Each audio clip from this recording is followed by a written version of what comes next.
Namaste, pranams, divine beings. I am Nandiji. Why meditate? Why do yoga? It is a vital question.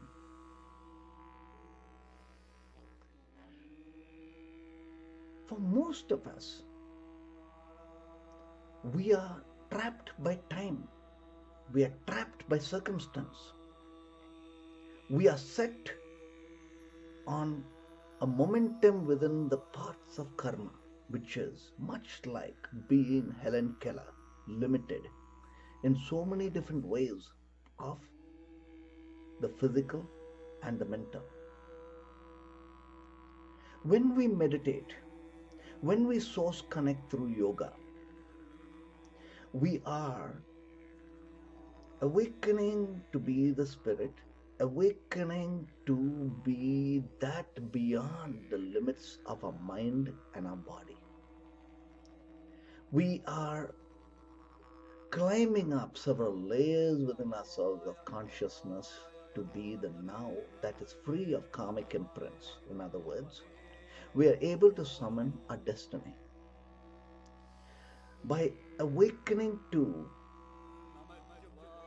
the unlimited realm of higher consciousness, which the yogis call turiya, we are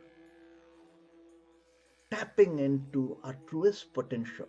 And this truest potential holds for each of us a supernatural power that is uniquely instilled in each one of us as the genius. So when we meditate, we are stepping into timelessness. And this timelessness is the supreme freedom we can give ourselves, the supreme joy we can give ourselves. And when we come into time, which is the human realities, we are source connecting each thought to be wisdom, to be able to create that magnificence of realities.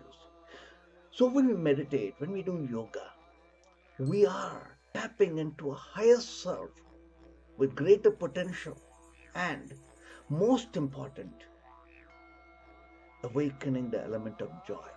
And this element of joy that you are awakening is bliss. So, the yogis call Lord Shiva Sachidananda, the being of bliss. And this being of bliss is whom we are through our yoga, through our meditation. Simply be the yogi. Namaste.